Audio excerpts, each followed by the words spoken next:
Winds get very strong by Sunday. What about the snow chances, though? We'll talk about those chances coming up. Plus, Day 3 of State B. We're live at the Spokane Arena with everything you need to know as we go into the semifinals today. The teams looking to bring home that championship trophy on Championship Saturday. It's all ahead right now on Wake Up Nonstop Local. Wake up, you gotta rise to the sun, and here it comes, it's time to make the best of what you got to give. It's all about rising, and I wanna be there. We start this morning with a live look over downtown Spokane. Thousands of fans descending upon what we know as Hooptown, USA for the State B basketball tournaments inside the arena. The first teams will be taking the floor in just a couple of hours from now at 9 o'clock this morning. And thank you for joining us here on the Wake Up Show. I'm Sam Adams. And I'm Kalai Chalk. Girls and boys basketball teams playing for a spot in tomorrow's championship, including local 1B teams from Garfield, Palouse, Oakdale, Waterville, Mansfield, and Elmira Cooley Heartline. And that is just the tip of the iceberg. We're going to have all those highlights, everything you need to know a little later in the show. But let's switch gears now to what we need to know weather-wise. Okay, let's get to the Weather Center. Justin Spinney giving us that Friday forecast, and we're looking at a beautiful sunrise this morning. Yeah, really nice sunrise, but the clouds are quickly chasing after that sunrise. And right now we're fighting against some of that cloud cover in the Tri-Cities as well as in Spokane. Few clouds in the sky right now in Yakima, but we are getting some more sunshine coming through. Temperatures varied right now. Coldest temperatures are in Spokane, where we are right at that freezing line. So bundle up before you head out the door. It is 32 degrees, 38 right now in Yakima, and we're all the way up to the mid-40s already in the Tri-Cities. That is going to be one of our warmest areas once again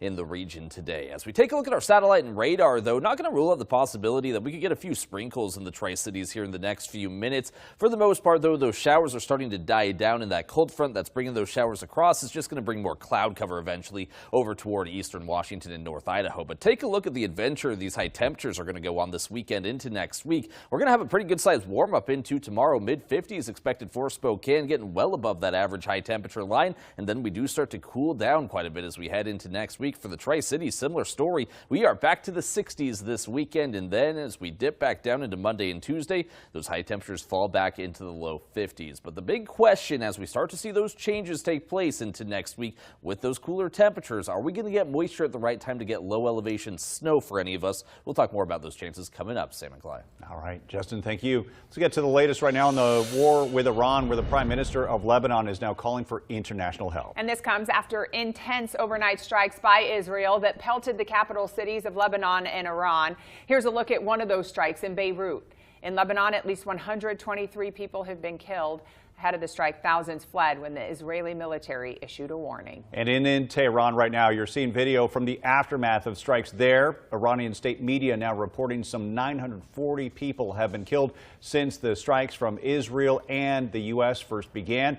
And the foreign minister of Iran telling NBC Nightly News Iran is not asking for a ceasefire, and instead the country is preparing for a possible U.S. ground invasion, something the President Donald Trump has downplayed about the possibility of that happening. And meanwhile, on Capitol Hill, the U.S. House voted down a measure to rein in U.S. military operations in Iran. This comes one day after the Senate dismissed a similar resolution. Speaker of the House Mike Johnson says that the vote was the right move. Meantime, Democratic Senator Patty Murray from Washington disagrees.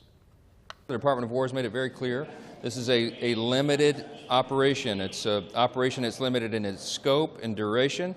It has a very clear mission, and that mission is nearly accomplished by all estimates. We have to keep that responsibility now and into the future so that no president is a king, no president tells our country or goes into a war without the backing of America. That is who we are. That is a democracy. President Trump maintains the action has been necessary because of an imminent threat, and that he also wants Iran's leadership structure fully removed. And the Pentagon, meantime, is being forced to make changes with how it uses AI after Anthropic decided to block its use of AI from being used inside military weapons. The AI company says that the U.S. can't use its chatbot Claude and its AI interfaces for war purposes.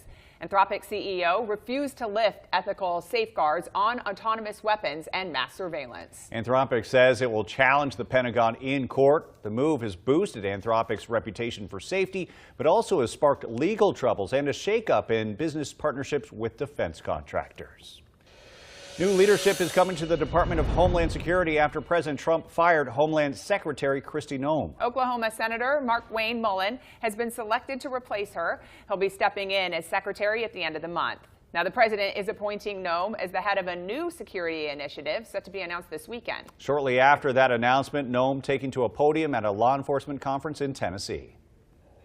We have all kinds of new challenges, and that's why President Trump is undertaking going after the cartels by addressing it from the Western Hemisphere. Noem's firing comes after 2 straight days of questioning by Congress for her handling of the department, including the Minneapolis immigration crackdown that resulted in the deaths of 2 people at the hands of federal agents. To your local news headlines right now, a man accused of starting a fire and attacking a tenant at an apartment complex in Ephrata has been arrested. Ephrata police say a 39-year-old man started a fire Thursday at an apartment on Basin Street that injured a 66-year-old man who tried to put it out. Police say his door had been set on fire and he hurt his hand trying to extinguish it.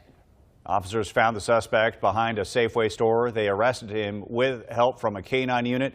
He was then booked into jail on first-degree arson charges as well as assault and malicious mischief. 6 people are under arrest in an ongoing drug and property crimes case out of Spokane Valley. They were taken into custody after investigators served a search warrant yesterday at a home on the 1300 block of North University Road in Spokane Valley. All but one of the suspects either had a warrant for their arrest or was a wanted fugitive. Detectives say they seized 5 guns as well as fentanyl, meth, and more than $2,000 in cash. Students at Eastern Washington University are urging state legislators to continue support for public colleges and universities. Students went to Olympia wanting to make sure that a proposal to expand funding for private universities doesn't end up shortchanging public institutions. They emphasize that EWU is now our region's polytechnic university, meaning it offers more hands-on experience in a number of fields. A new legislative liaison for Eastern says the visit lays the groundwork for more students' interaction with lawmakers.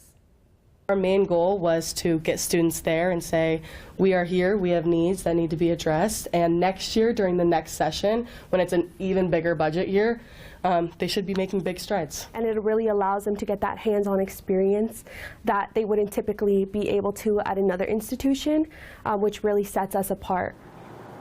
Points for the students included the measure to expand funding to private universities, which passed the state Senate and now sits in committee in the House, along with the millionaire's tax, which they say would help students earn degrees without crushing debt. But it's possible measures like these will also have to wait until next year, since the current legislative session ends next Thursday. All right, 7:08 this morning. Time to check in on the top local headlines from the Tri-Cities and Yakima. And here's NonStop Locals, Colby and Brad. New information this morning on the 4 massage businesses that were shut down after a law enforcement operation targeting prostitution and potential human trafficking. Kennewick police say the case took months to build and relied heavily on tips from the community. Officers say these cases take time and manpower, and operations like this happen several times a year as new locations continue to pop up around the city. Law enforcement cited 3 owners for permitting prostitution and arrested 1 owner. Police also identified 3 possible human trafficking victims and connected them with support services. The Grandview man accused of kidnapping and raping a minor late last month was in court for his arraignment Thursday. 25-year-old Alec Leppi pleaded not guilty to sexual exploitation of a minor, possessions of a minor engaged in sexually explicit conduct, and unlawful harboring of a minor. According to court documents, Leppi sent photos of himself to that Oregon minor holding a gun outside her family's home and threatening to kill her grandparents if she didn't join him. Leppi is set to have a weapons compliance hearing on March 12th. After that, a jury trial is set for April 27th. A Walla Walla bottling and manufacturing plant is shutting down, putting 58 people out of work, according to the Worker Adjustment and Retraining Notification known as WARN. Refresco Beverages US, a subsidiary of Netherlands-based Refresco, plans to halt manufacturing at the plant by May 2nd. Also closing are the facility's associated warehouses. Additional closure and decommissioning will be done by June 26th. A reason was not given. For NonStop Local, I'm Colby and Brad. Okay, Colby, thank you. All right, the State B basketball tournaments continue throughout the day at the Spokane Arena with teams trying to punch their ticket to tomorrow's championship games. And NonStop Locals' Giera Cottingham is talking to teams and fans. Today's the big day for the semifinal games, Giera. Sam, Kalai, good morning to you. As the tournament progresses, so do emotions from fans, and the small town team energy that comes to Spokane comes with loud cheers, especially from those fans who are related to team players on the court. One of those teams full of pride is Cle Elum High School. The city is more than 3 hours west from Spokane. The family and other Warriors fans spoke highly of the team's grit and their senior granddaughter and daughter, number 30, Jadison Wallach. She's going to go to Montana State University and go into aviation. Pretty proud of her. She is kind of the quiet leader. She works really hard. Yeah, the team together, they've got a special bond, which I think is going to take them really far this year. The family has been traveling with the team all year, attending almost every game. And win or lose, they are Warriors to the core. Wallach says the team has 6 seniors, including her daughter, and she's so excited to see the leadership mark they leave behind as they pursue their endeavors. Now stay tuned, because we're meeting with the Cle Elum cheerleaders who are just eager to cheer on their team this morning. Reporting live in Spokane, Giera Cottingham, NonStop Local. All right, so we're talking about Cle Elum Roslyn. Yep. They're competing at 3:45 in the semifinals against Napavine. Whoever wins that game is going to play one of 2 local teams. That's Davenport or Reardon. We're talking about 2B girls. Next door neighbors. Yeah. Davenport and Reardon. And you can watch it live on SWX.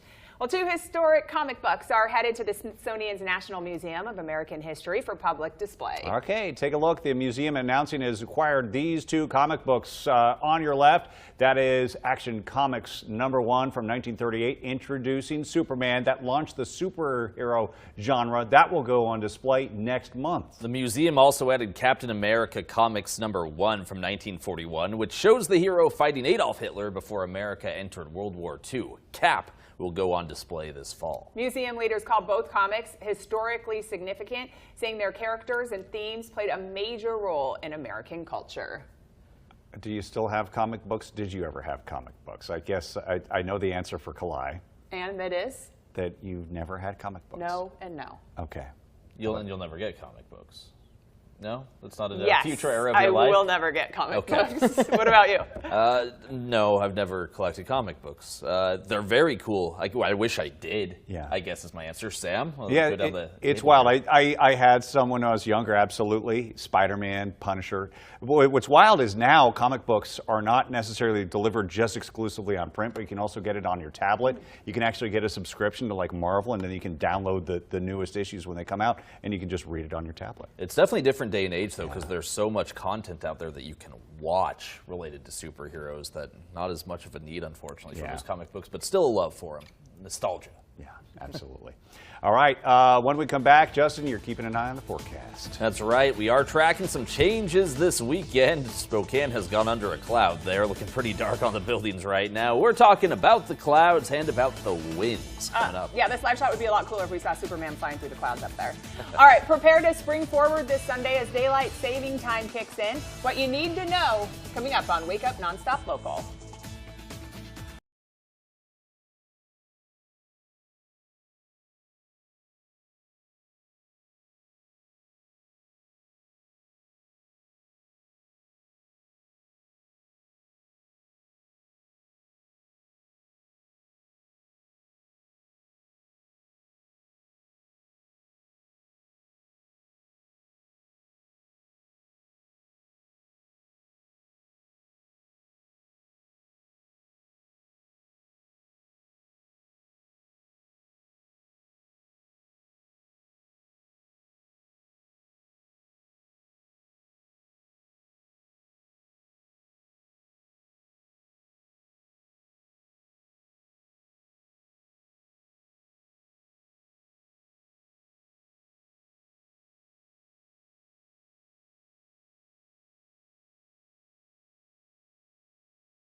All right, welcome back to Wake Up Nonstop Local. We want to give a shout out to the guys who work hard to replace those nets every morning. And we want to give a shout out to some of our teams who are playing. Specifically, this is a regional show, so we want to give a shout out to some of our Central Washington friends. Pateras facing off against Cross Point Christian in the 1B girls. Lummi Nation facing Yakima Tribal. Much love to Yakima Tribal. That's coming up at 2 p.m. in the consolation bracket. And if you're watching right now, teams, listen up. You're watching from your hotel room. Do not walk under that ladder. You don't want any bad luck when you're playing for something so big today in the semis or in the consolation bracket.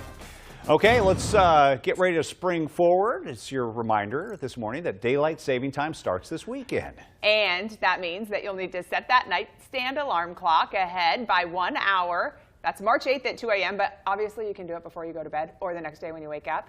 And also, if you're just the person that uses your phone, it's going to do it for you, obviously. That's the best. Daylight saving time will end Sunday, November 1st, when clocks will fall back 1 hour. So my my stubbornness is about to pay off. Why? Because I have two clocks, one nightstand, what do you call it, a nightside stand.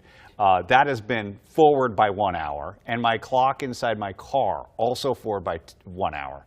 So it's about to pay off, and so in a couple days, I'm going to all be good. They're going to be right on time again. That's nice of your wife to put up with that.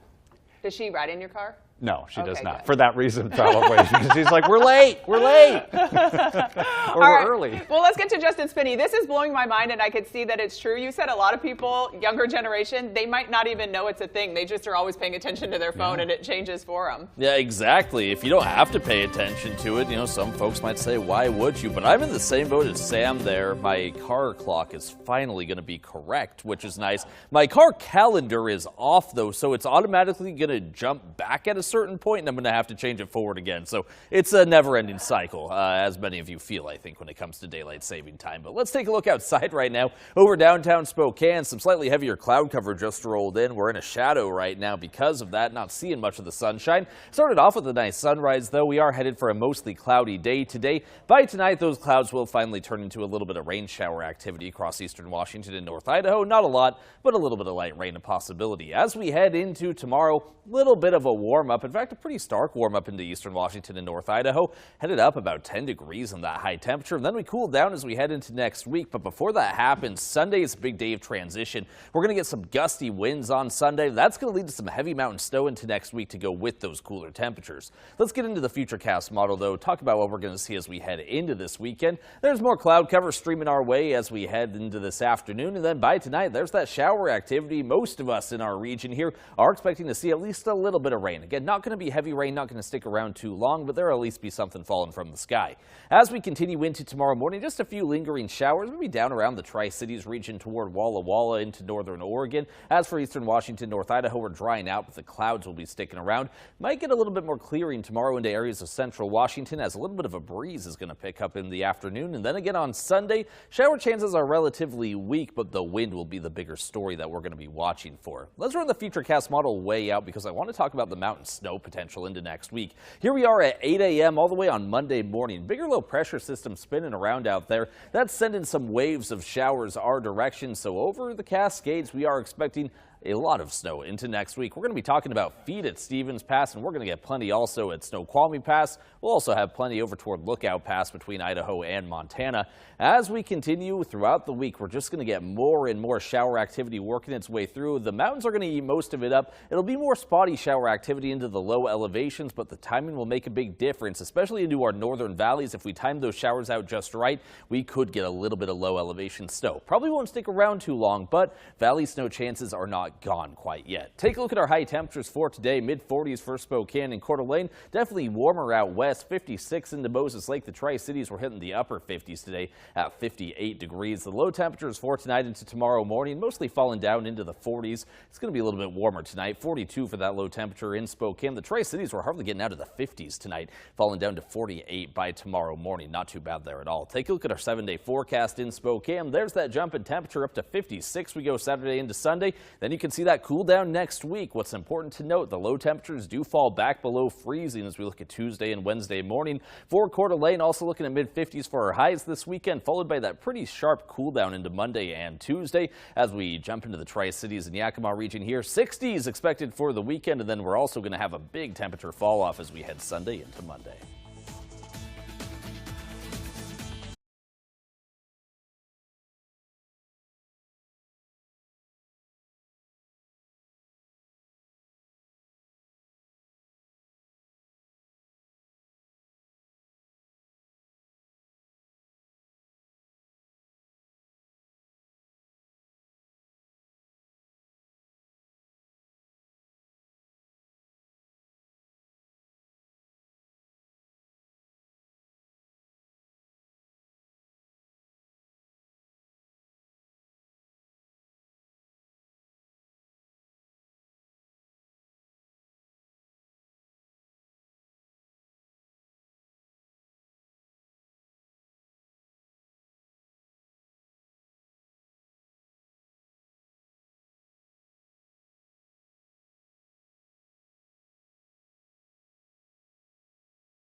I'm here with the Cle-Elum cheerleaders. They're gearing up for an afternoon game to support their girls basketball team. Well, I'm here with a few of them. Hunter, Maya, and Riley, let the community know a few things about your team.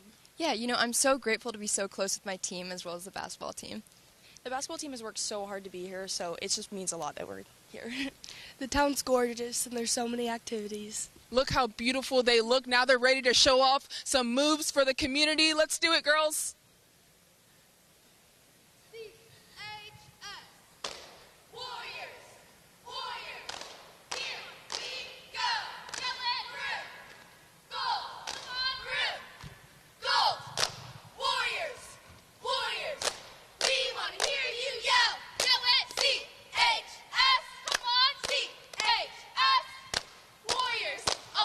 The girls basketball team playing at 3:45 in the afternoon today.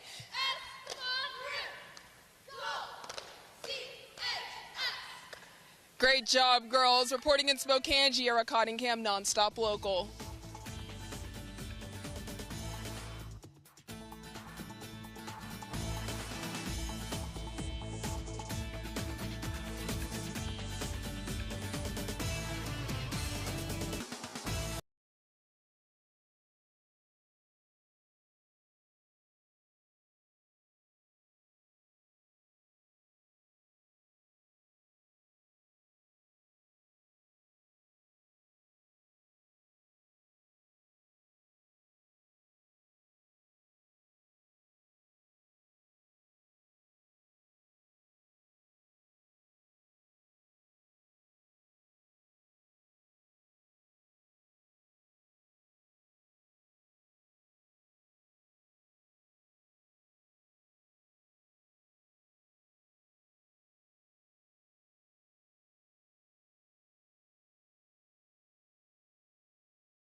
Straight ahead on Wake Up Nonstop Local, more airstrikes. New video of this Iranian drone vessel being hit by the U.S. We've got the latest on the war with Iran coming up. Also this morning, video unveiled body camera footage from Sunday's mass shooting in Austin, Texas. What it's revealing about the investigation into the shooter. And it's Friday. That means we got to get you that weekend forecast before you head out the door. We do have some changes on the way this weekend. One of the things we're watching the closest is the winds. We'll talk more about those winds coming up. All that plus day 3 of the State B basketball tournaments. Yeah, we got the cheerleaders on the court ready to cheer on their teams. First games start at 9 o'clock this morning from the Spokane Arena. All coming up on Wake Up Nonstop Local. Wake up, you gotta rise to the sun. And here it comes, it's time to make the best of what you got to give. It's all about rising, and I wanna be there. Here's a live look. Where are we looking? Oh, Snoqualmie Pass. We got some snow up there. We wanted to give you a sneak peek if you're headed to the west side today. All kinds of reasons to go this weekend, including fans from Gonzaga Prep and Mount Spokane traveling from the east side to watch their team play in Tacoma State 4A and 3A boys and girls basketball tournaments. Thanks for joining us. I'm Kalai Chalk. And I'm Sam Adams. Richland will be on the way too. Good luck to all those teams today playing for a chance to play in tomorrow's state championship games. We've also got games right here in our own backyard here in Spokane with the State B tournaments all day today. All right, let's toss it over to Justin Spinney. One more shout out I want to give. There's a huge volleyball tournament happening at the podium. It's the PNQ Pacific Northwest Qualifier. Shout out to all the volleyball teams in town as well. All kinds of athletes in town. It is a lot of fun. And if you did travel for either of those events over to the east side and you have plans to head back to the west side, we're certainly going to miss you. We're glad you're here. But as you head over to the west side, Snoqualmie Pass should not be too bad this weekend. Mostly looking at wet conditions there. We could have a little more snow on the way, though, for Stevens Pass. So keep updates on your phone if you are going to be headed that direction, especially over US 2. Taking a look at our satellite and radar right now, though, over toward western Washington, we have some shower activity that's starting to taper off. Similar story over the Cascades. A few light lingering showers into parts of south central Washington. May have a few raindrops in the Tri-Cities, but it won't be any more than that. That cloud cover is going to work its way over into eastern Washington and North Idaho, though, as we head later into the day. And we can see that as we play out the next 12 hours in Spokane. There we are with the heavier cloud cover as we head through later this morning into this afternoon. Staying dry, though, until this evening. Our best shower chances are coming once the sun goes down tonight. Not going to be a ton of rainfall, but I do think we will at least see rain in the Spokane area. Winds are fairly light and breezy as we head throughout the day. Stronger winds coming on Saturday. The strongest winds, though, are coming as we hit Sunday. Let's take a look over toward the Tri-Cities. Temperatures much warmer today, but it is going to be an overcast, cloudy day, getting all the way up to those temperatures in the upper 50s. And because of the overnight cloud cover, it is going to be a slower cool down tonight. By 10 o'clock, we are still at 50 degrees. That low temperature only hitting the upper 40s tonight in the Tri-Cities. We are expecting a warmer day tomorrow also across the region. Tri-Cities back to the 60s. Eastern Washington, North Idaho, we're going to be well into the 50s. We're talking more about those temperatures and those winds coming up in just a few more minutes, Clyde. Sam. All right, we'll see you then. Now to the latest on the war with Iran, where the U.S. military has released this new video of a strike on an Iranian drone carrier. This vessel in particular was roughly the size of a World War II aircraft carrier. The ship is a converted container vessel that Iran unveiled last year. President Trump says he intends on destroying the entire Iranian Navy. U.S. military did not say where the strike occurred. And as the U.S. strikes continue, Israel is ramping up its attacks. This video shows some of the damage in the Iranian capital of Tehran following another round of Israeli strikes last night. The country is also increasing attacks on Hezbollah infrastructure in Lebanon. Late last night, the IDF did confirm that they have conducted a broad-scale wave of 26 strikes targeting command centers and facilities storing military equipment. U.S. House lawmakers have now rejected a war powers resolution to halt President Trump's orders to strike Iran unless approved by Congress. That vote, 212 to 219. Senate Republicans rejecting a similar bill just Wednesday. The U.S. Constitution splits war powers between Congress and the president, giving Congress the ability to declare war, and it declares the president as commander-in-chief. That separation has caused debate on which branch of the government is in charge of starting armed conflicts. Austin police are releasing new body camera footage from last Sunday's deadly mass shooting in Texas. The video shows armed officers approaching the scene as people run to hide. You can see officers rushing to the gunman, multiple shots exchanged, and the man falling to the ground. And they also released this dash cam footage of that man walking around in a parking lot before the shooting, armed with a rifle. In a press conference yesterday, the Austin police chief reviewing that video evidence, explaining how the quick action and response saved lives. Believe me, as new chief, when I came here, I thought, my gosh, look at the amount of overtime and the resources that we spend on 6th Street. But this is why. This is just, again, to look at the cast, the strike team that we have in conjunction with fire and EMS. That's what responded to these scenes as well, is being able to get there quickly. 3 people as well as a gunman died in the shooting. Authorities are investigating whether the gunman was inspired by U.S. attacks on Iran. He was wearing an Iranian flag shirt, and investigators found a flag and pictures of Iranian leaders in his home after the shooting. The House has passed an appropriations bill that will fund the Department of Homeland Security through the end of the fiscal year. It passed 221 to 209, 4 Democrats voting in support with Republicans. It's the same bill they passed in January before funding for DHS was stripped out. The bill will now head to the Senate once again, and if passed, it would fund the department through September 30th. Today, host Savannah Guthrie made an off-camera appearance yesterday at NBC Studios. Savannah thanked her colleagues for their support since her mother Nancy went missing from her home in Arizona more than a month ago. The Today Show says that Savannah plans to return to the air at some point, but is right now focused on supporting her family and working to help bring her mother home. There's no timeline on Savannah's return. Her mother was reported missing February 1st. Authorities believe the 84-year-old was kidnapped. She hasn't been seen since. 7:36 this morning. Time to check in on our local headlines from the Tri-Cities and Yakima. Here's NonStop Locals, Colby and Brad. New information this morning on the 4 massage businesses that were shut down after a law enforcement operation targeting prostitution and potential human trafficking. Kennewick police say the case took months to build and relied heavily on tips from the community. Officers say these cases take time and manpower, and operations like this happen several times a year as new locations continue to pop up around the city.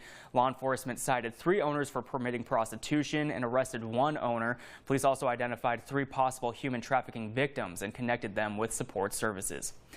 The Grandview man accused of kidnapping and raping a minor late last month was in court for his arraignment Thursday. 25-year-old Alec Leppi pleaded not guilty to sexual exploitation of a minor, possessions of a minor engaged in sexually explicit conduct, and unlawful harboring of a minor. According to court documents, Leppi sent photos of himself to that Oregon minor holding a gun outside her family's home and threatening to kill her grandparents if she didn't join him.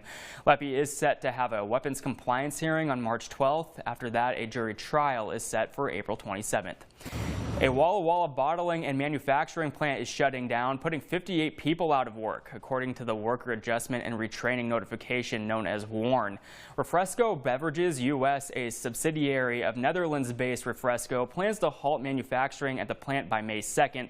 Also closing are the facility's associated warehouses. Additional closure and decommissioning will be done by June 26th. A reason was not given. For NonStop Local, I'm Colby and Brad. Well, with less than a week to go in the legislative session, lawmakers have changed a key part of a bill affecting county sheriff's offices in the state of Washington. Originally, the bill restricted the duties that volunteers are allowed to perform, but that is no longer the case. Spokane County Sheriff John Knowles sounding off on that early version of the bill, saying it would have cost the county more than $1 million each year.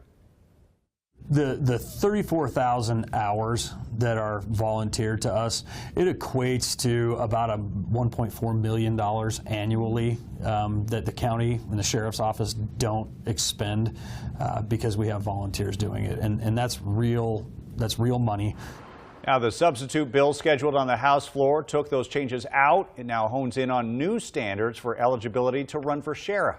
The legislative session in Olympia ends next week, March 12th. A road crossing in Spokane County is getting a makeover to improve safety. This follows that deadly crash earlier this year at the intersection of West Hastings Road and West Bellwood Drive. That's near Meade High School, where this woman, 20-year-old Ava Allen, lost her life crossing the road struck by a school bus. I heard from neighbors, I heard from students, business owners in Fairwood, and they were all saying the same thing. We need to see a safer crosswalk, and so I made a commitment to get that done, and we are moving forward with improvements now. Vista has already installed lighting to improve nighttime visibility there. They also have a flashing beacon that will be installed as well. And you just heard from Spokane County Commissioner Chris Jordan, who says the community came together to help fund that $25,000 project. That beacon should be up and running in about 2 months. As we get ready for spring and Springing Forward Sunday, our neighbors to the north are making the change to not change. After they set the clocks forward this weekend, Canada will be sticking with daylight saving time. In a press release, the Canadian government cited a survey of nearly 250,000 people. 93% say they support year-round daylight saving time. The subject has been debated for years now here in the U.S., with the states of Hawaii and most of Arizona opting not to change their clocks. All right, well, get ready. The State B basketball tournaments continue throughout the day at the Spokane Arena. Teams are now trying to punch their ticket to tomorrow's championship games. And with that, let's get to NonStop Locals' Giera Cottingham. She joins us live now with the Cle Elum-Roslyn High School cheerleaders. Good morning. Good morning, Kalai and Sam. I'm here with the Cle Elum cheerleaders. They woke up extra early to show off their dance moves, and before their pom-poms get too hot, I'm going to step out of the way and let them do their thing.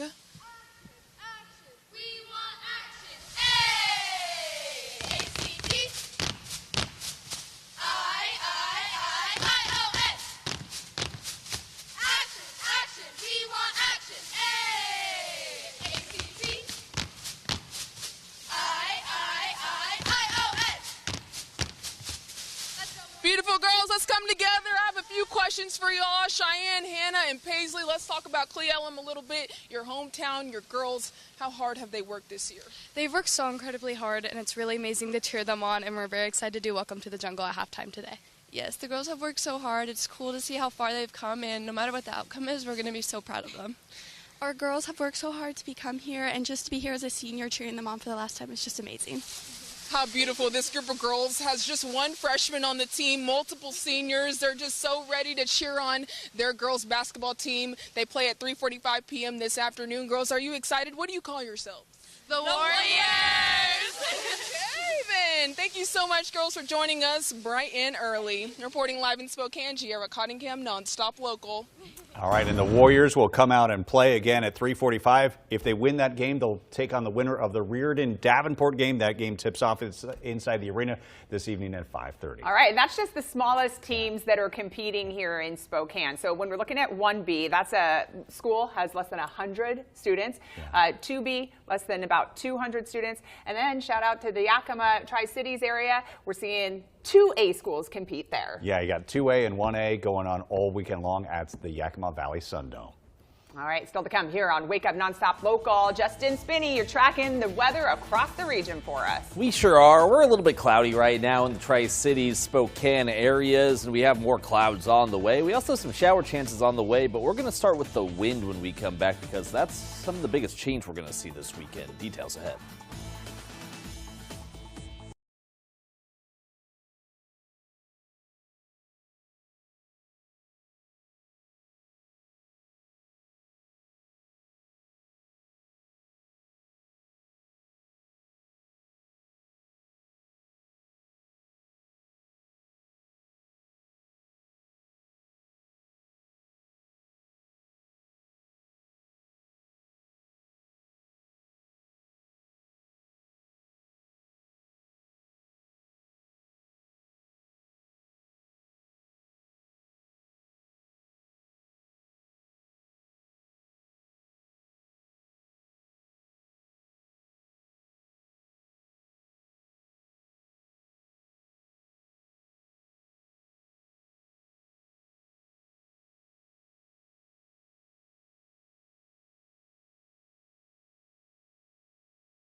All right, caught on camera, take a look. This is an off-strip casino in Las Vegas imploding. It happened in the middle of the night. Crews demolished the Eastside Cannery Hotel and Casino just after 2 this morning.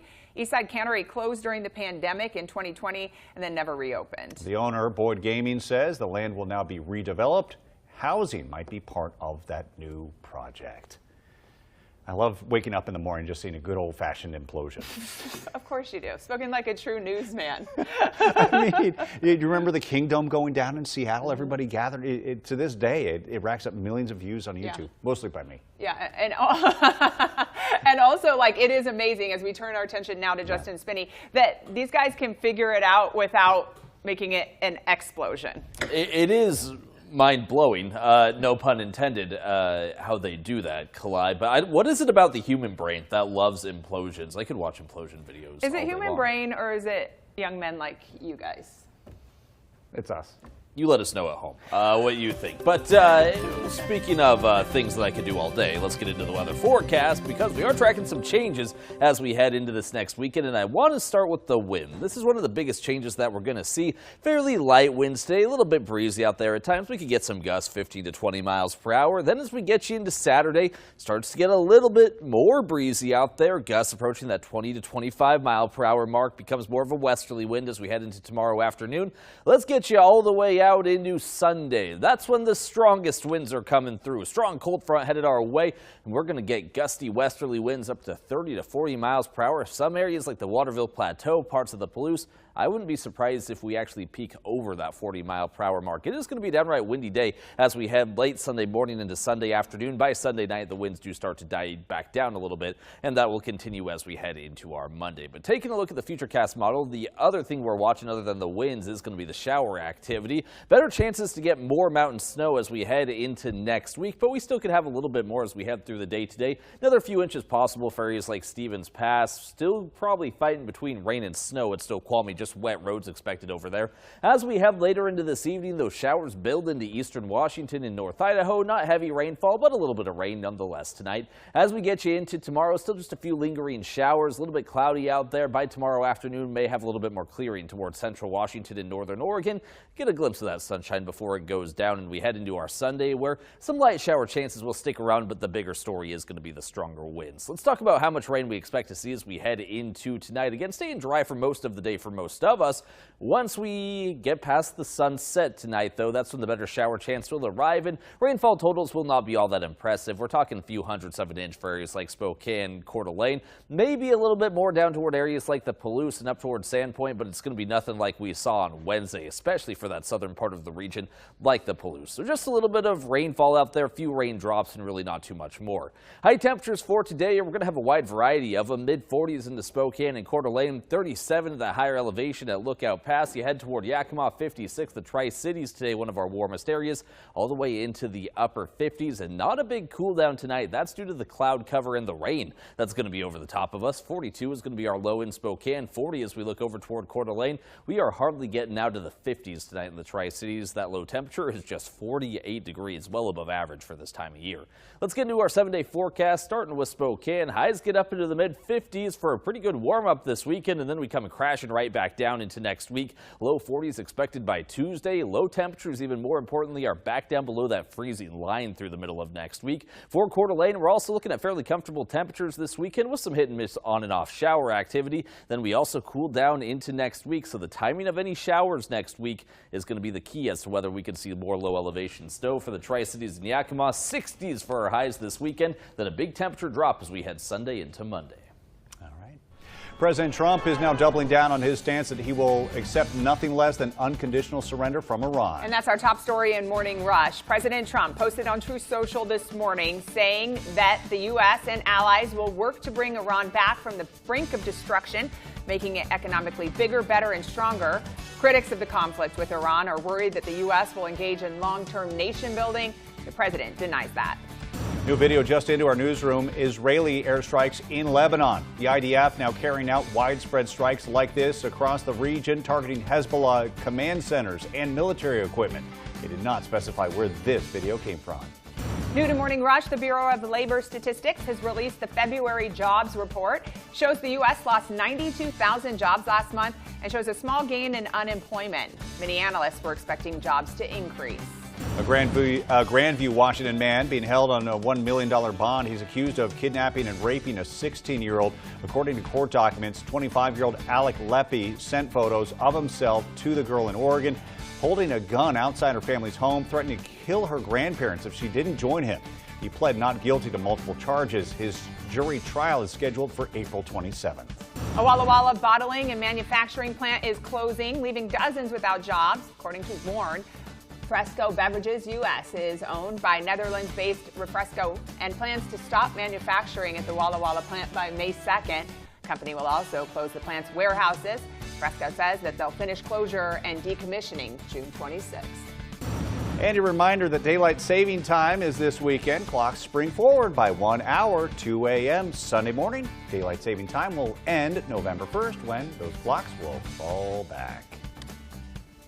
That time of year, I can't believe we're ready here. And I always love every time we remind you guys, we have video of clocks and then people getting in bed. That's it. Sounds pretty nice. People have hard takes on daylight saving time typically. Do you guys go one way or the other? Get rid of it, keep with it, or it doesn't matter? I feel like I don't think it's necessary anymore. Yeah, as a news journalist, I'm not entitled to an opinion on the matter. But he does let everyone know that he loves implosions. That's okay. I think that's something we can all agree on. Oh, okay. Yeah, as long as you're imploding the right thing. Well, let's take you inside Numerica Veterans Arena. The semifinals get underway today in the State B basketball tournaments. Bombs going off on the court today. Semifinals start at 3:45. And Richland Bombers playing at 3A, 4A state tourney in Tacoma.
Day 3 is starting back up in just under an hour. Teams will be hitting the court. One of those teams, Tudor Lake High School. Oh my goodness, ladies, you are just getting ready for Day 3. Introduce yourselves. I'm Ella, I'm in 8th grade. I'm Emerson and I'm a freshman. And I'm Lainey and I'm a senior. Ladies, what lessons are you all carrying from yesterday to execute today? I feel like we need to just get together and know our game plan and execute it more and come together and be loud. Yes, and like recharge. It's Day 3, and just like have the energy. Yeah, just play together. We've been through a lot with this team and just to execute and just have fun. So cool, ladies. These two are sisters. She's an 8th grader. Oh my goodness, they are ready to gear up. I don't want to take up too much of y'all's time. Y'all should probably be warming up. Reporting live in Spokane, Giera Cottingham, NonStop Local.